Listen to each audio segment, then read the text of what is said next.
On va parler de Bali Bagayoko, messieurs, dames, puisqu'une nouvelle fois, il s'est illustré lors d'un conseil municipal où il s'est retrouvé à être mis, et oui, dans ses retranchements, tout simplement autour des policiers qui quittent la police municipale de Saint-Denis. On en avait déjà parlé dernièrement, il avait déjà répondu un peu à tout ça, et bien il a été re-questionné à ce sujet et il réassume une nouvelle fois qu'il y a une vingtaine de policiers qui s'en vont, on le rappelle avec le chef de la police. Puis dans un autre extrait qu'on va regarder, eh bien il se rêve en président de la République. Bref, on va regarder un peu tout ça. Ah, notre bon Bali, il est incroyable. Vraiment, il est incroyable, c'est parti.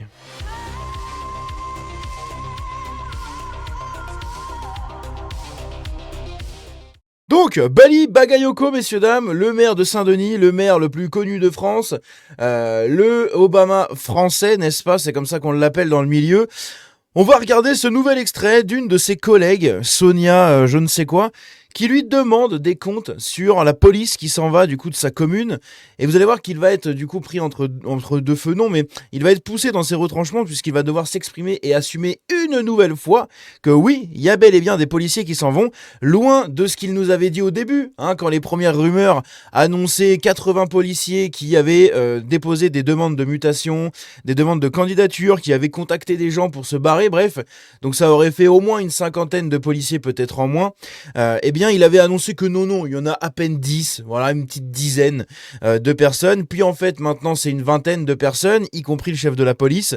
Et puis la prochaine, ça sera quoi, 40, 50 personnes? Bon, au final, on sera arrivé au compte. Eh oui, il aura menti à tout le monde pour rien. Bref, on va écouter tout ça, justement, dans cet extrait, juste là, d'un conseil municipal. Permettez-nous de rappeler une réalité que plus personne ne peut aujourd'hui ignorer. À Saint-Denis et à Pierrefitte, les habitants assistent à une dégradation visible et continue de la sécurité et de l'ordre public. Fusillade place Gabriel Péry en plein cœur de centre-ville, trafic de stupéfiants installé dans plusieurs quartiers, vente à la sauvette autour de la gare, bouche d'incendie dégradé, occupation illégale de l'espace public, mécanique sauvage sur la voie publique, stationnement anarchique sur les pistes cyclables, commerces illégaux et vente alimentaire dans des conditions sanitaires parfois préoccupantes. C'est lamentable. L'état de Saint-Denis, les gens, c'est c'est incroyablement lamentable. Oh la vache, c'est pitoyable. Putain, mais dans quel état est la ville, quoi? C'est incroyable. Les faits ne révèlent plus d'une polémique politique, ils sont documentés, visibles et vécus quotidiennement par les habitants. Vous avez été élu avec une vision politique assumée, elle entraîne nécessairement des conséquences opérationnelles concrètes et c'est désormais sur ces conséquences que les habitants vous interrogent. Car pendant que le trafic prospère et que l'occupation illégale de l'espace public se banalise, les habitants, eux, ne demandent pas des positions idéologiques, ils demandent à être protégés. Laisser les habitants seuls face au trafic, aux violences, aux intimidations et au recul de l'ordre public n'est pas une neutralité. C'est un choix politique, c'est pourquoi nous souhaitons obtenir des réponses claires et précises sur plusieurs points. Combien d'agents de police municipale ont quitté la collectivité ou demandé leur mobilité depuis le début du mandat? Quel est aujourd'hui le niveau réel des effectifs opérationnels et du taux d'encadrement?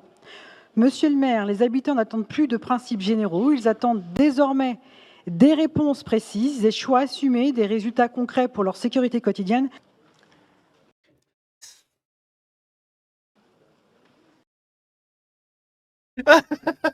C'est magnifique, c'est magnifique. Donc, si on résume, alors, qu'est-ce qu'on a? Nous avons des vendeurs à la sauvette, du trafic de stupéfiants, des fusillades en pleine rue, des gens qui se plaignent de la qualité de vie de la ville, des gens qui se plaignent que notre bon Bali ne fait que de la politique, hein, de l'idéologie politique plutôt que du concret, d'accord? Les gens veulent être protégés quand ils sortent dans la rue parce que les agressions, les dealers, les machins, les commerces qui se font vandaliser, bref, absolument tout dans la ville est en train de partir en couille totale. Et on a notre bon Bali qui passe son temps à être dans les médias, à parler, voilà, blablabla, blablabla, blablabla, mais qui n'agit en rien du tout dans sa putain de ville, d'accord? Et donc maintenant, il y a des gens qui lui demandent des comptes, littéralement, sur, bon, qu'est-ce que tu vas faire, Bali? Hein, ça fait 2 mois que t'as été élu, t'es toujours en train de t'astiquer le manche. Au bout d'un moment, arrête de faire du feu et viens nous aider à diriger la ville. Parce que là, on a besoin d'un truc. Hein, donc ça suffit, les positions idéologiques, le blabla politicien pour gratter des voix pour je ne sais quelle élection. Non, on s'en bat les couilles. Là, il nous faut du concret. Les gens veulent être protégés. Donc, qu'en est-il de la police. Où sont la police? Mais que fait la police? Et lui, il est là. Bon. Oh, c'est incroyable. C'est vrai. C'est vrai. Tenez ma démission, non? Un certain nombre de fonctionnaires ont fait le choix de retourner d'ailleurs à leur attachement, puisque certains étaient en détachement. C'est un choix assumé, il n'est pas imposé. Qui va s'opposer au fait que des agents décident de retourner à leur attachement? Personne. Ça, c'est la vieille excuse. C'est juste que les gens se barrent de ta ville, mec. Les gens se cassent de ta ville. C'est tout. Ils se barrent, en fait. Oui, il y a un certain nombre de policiers municipaux qui ont fait le choix de partir. Mais la grande majorité sont encore là. C'est important. Pour combien de temps? C'est pareil, ça. Pour combien de temps? Parce que si au moment où tu parles, la grande majorité sont encore là, mais que t'en as 40 qui sont en préavis, ils sont encore là, techniquement.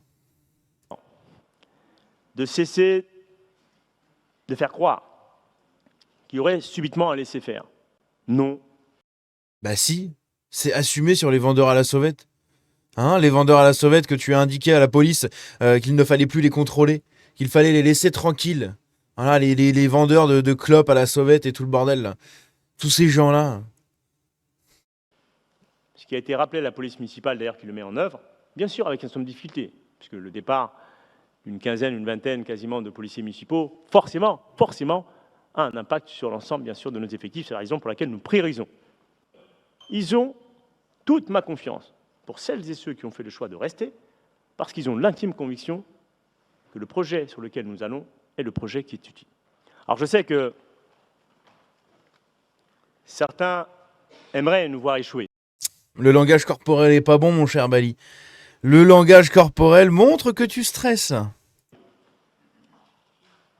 Certains aimeraient nous voir échouer. Mais on va te voir échouer. Lamentablement. On va te voir échouer, mon cher Bali, puisque Saint-Denis, c'est devenu un laboratoire pour observer comment se déroule la gestion des villes sous un mandat de la France Insoumise. Voilà. Et Saint-Denis, je pense que c'est le plus gros symbole, d'accord? Deuxième plus grande ville d'Île-de-France, une des villes les plus remplacées de France également. Bon, je pense que voilà, c'est tout un symbole, tout comme Roubaix. Roubaix, on n'en entend pas parler, mais de toute manière, qu'est-ce qu'il peut bien faire à Roubaix qui n'est pas déjà fait là-bas? Islamiser la ville? C'est déjà fait. Faire venir de l'immigration, c'est déjà fait. Continuer à flinguer les blancs qui sont là-bas, c'est déjà fait. Continuer à ostraciser la ville vis-à-vis du pays, c'est déjà fait. Il peut rien faire de plus. Voilà. Là où à Saint-Denis, t'as encore du taf pour détruire la ville et y placer ta communauté. Et c'est ce que tu es en train de faire, mon bon Bali. Et ça marche bien pour l'instant. Ça va pas durer longtemps, mais ça marche bien. Et donc ici, on a tout simplement un extrait autour de la simple question: Bali Bagayoko est-il le maire le plus raciste de France? On va écouter ça. Le racisme, nous, on le subit depuis des années, hein, donc on le voit à l'école, on le voit y compris quand on... Donc le son d'avant hein, sur le précédent clip était au maximum. Hein, je suis désolé, c'est comme ça, c'est le son des conseils municipaux et tout qui est pas assez élevé. Mais ici, on a un son un peu plus fort, donc ça va être un peu plus audible. On se déplace sur le milieu sportif, on se déplace quand on va en centre de vacances, hein, dans des endroits, y compris de France, où le noir perçu est toujours quelque chose qui apparaît comme étant quelque chose soit d'effrayant ou soit de repoussant. Donc c'est des choses que l'on connaît, y compris dans le milieu professionnel. Ça nous dit des choses sur la relation de la France avec ses anciennes colonies, l'approche coloniale, la manière dont la logique de dominant-dominé a structuré la société. Donc c'est ça dont il s'agit. Donc ça, c'est une réalité d'abord. La deuxième chose, c'est... Dominant-dominé, pour quelqu'un qui vient de la noblesse malienne, c'est quand même assez cocasse. Étant donné qu'au Mali, vous avez encore actuellement en 2026 des castes, d'accord? Et vous avez littéralement des maîtres et des esclaves. Hein, ça a toujours été comme ça au Mali. Ça dure depuis très très longtemps. Et Bali Bagayoko est un des descendants de maîtres, pas d'esclaves, de maîtres. Eh oui, c'est lui-même qui l'assume. Donc parler de dominant-dominé pour quelqu'un dont les ancêtres ont littéralement comment on appelle ça, ils ont pas progressé, mais ils ont eu une certaine aisance dans la vie, voilà, grâce justement à l'esclavage de leurs confrères, de leurs homologues, de leurs voisins, tout simplement.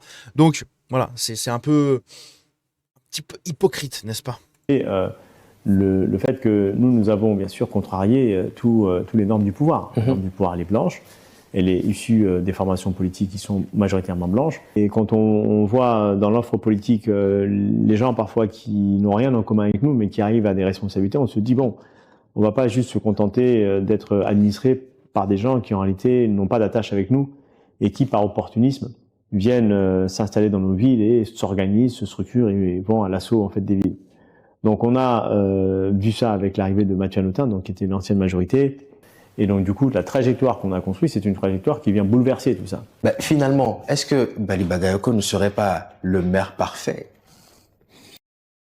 Le maire parfait, le Obama français, les amis. Eh oui, c'est le Obama français. Hein, c'est France TV qui l'a dit. D'accord? Alors, si c'est France TV qui l'a dit, c'est que c'est vrai. Hein? C'est l'audiovisuel public. Il reflète la pensée de la France. Voilà, la France est comme ça. Donc si France TV nous dit que Bali Bagayoko est le Obama français et futur président de l'univers tout entier du monde sous l'unification d'un peuple africain, hein, eh bien écoutez, c'est que c'est vrai. Voilà, c'est que c'est probablement la vérité. C'est magnifique. Et donc ici, est-ce qu'il se pense président de la République? Être président de la République, c'est l'aboutissement d'une vie. Est-ce que, après tout ce que vous avez eu à faire aujourd'hui, maire, est-ce que demain, Bali Bagayoko ne voudrait pas être, peut-être, le premier président noir de la France? Ça vend du rêve, Obama.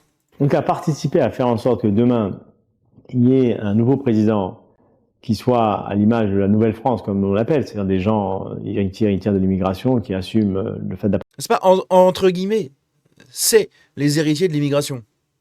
Voilà, ni plus ni moins. Déjà, il y a à peu près 20 millions d'immigrés sur les 3 dernières générations. Donc les petits-enfants, les enfants et les grands-parents. Enfin, les parents et les grands-parents, du coup. Donc, si vous êtes un enfant d'une vingtaine d'années, votre père, enfin vos parents et vos grands-parents font partie de ce compte-là en France. Voilà. Donc, sur tous ces gens-là, si on compte les 3 dernières générations d'immigration, eh bien, il y a environ 20 millions d'immigrés en France. D'accord? On est 70 millions. Ça veut dire qu'on est passé en une soixantaine d'années de 50 millions d'habitants à 70 millions. Énorme! Putain, qu'est-ce que les Français font beaucoup de bébés? À la République et qui n'ont pas à rougir des expériences et des compétences qu'ils ont, y compris pour gérer la France en tant que telle. Ça, oui. C'est incroyable, c'est vraiment incroyable. Donc, possiblement, hein, il l'avait déjà dit un peu chez la Zawa Prod, on en avait parlé en live. Lui, pour l'instant, ce n'est pas forcément un de ses objectifs, mais pourquoi pas, hein? Pourquoi pas, dans quelques années, nous pondre un mandat d'un mec qu'on aura vu apparaître il y a 10-15 ans, et d'un seul coup, paf! Il arrive et il se présente, et ça devient le Obama français pour tous les médias. Ça, ce serait absolument incroyable. Bref, dites-moi ce que vous en pensez de tout ça, de cette vidéo, dans les commentaires. Notre bon Bali Bagayoko et ses petites aventures sont loin d'être terminées. Eh oui, je vais vomir, ça y est, j'ai trop parlé de Bali Bagayoko, j'en ai des renvois, au secours. Sur ce, on se dit à la prochaine, prenez soin de vous, n'hésitez pas à aller checker le live qu'on a fait sur le décryptage de l'interview de Bali Bagayoko à la Zawa Prod. C'est assez intéressant, on va dire, un minimum, et puis on a bien rigolé, donc c'était cool. Sur ce, on se dit à la prochaine, prenez soin de vous, ciao.